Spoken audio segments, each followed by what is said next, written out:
Tout ce qui est né de Dieu triomphe du monde. Et la victoire qui triomphe du monde, c'est notre foi. Nous apprenons à vaincre par la foi. C'est ainsi que nous commençons une vie de victoire. 1 Jean 5, 4.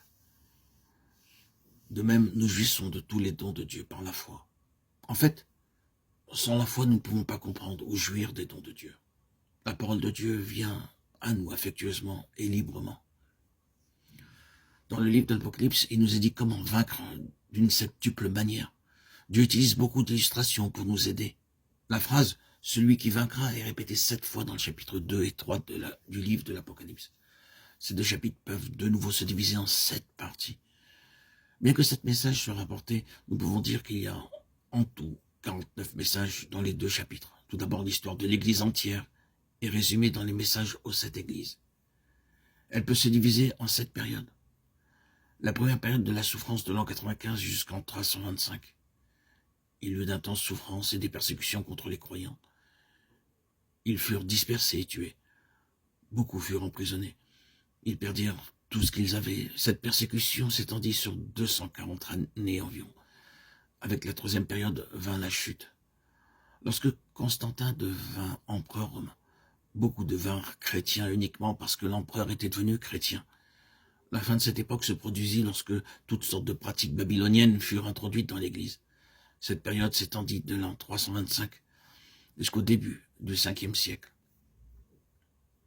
La 4e période commence au début du 5e siècle et couvre les 1000 années suivantes. Elle fut appelée l'âge sombre. Toutes sortes de pratiques abominables furent introduites par les chrétiens au nom de Christ. La 5e période fut la période de la Réforme. Après cela vint la 6e période durant laquelle l'Évangile fut annoncé à d'autres pays. Nous nous trouvons dans la 7e et dernière période.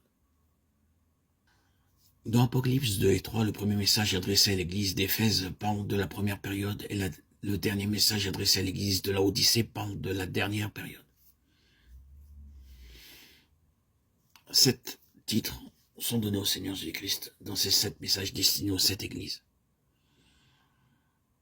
Je rappelle que l'église d'Éphèse parle de la première période et celle de Laodicée de la dernière. Le Seigneur déclare « Je suis un tel et un tel ». À chaque église et par ces 7 titres que le Seigneur se donne, nous avons la révélation de sa septuple grandeur.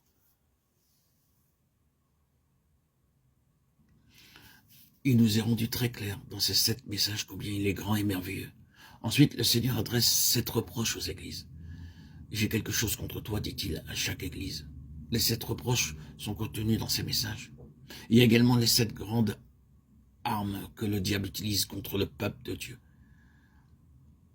Et il nous est également parlé des 7 armes qui nous sont données pour vaincre le diable. De même, 7 récompenses sont destinées à ceux qui vaincront. Et il y a 7 grandes expériences spirituelles par lesquelles nous devons passer pour être en mesure de vaincre. Il est passé à nous connaître l'hébreu ou le grec ou autre chose pour comprendre ces secrets. Simple. Cependant, la parole de Dieu est simple. Elle est comparée à de l'eau dans Éphésiens 5, 26.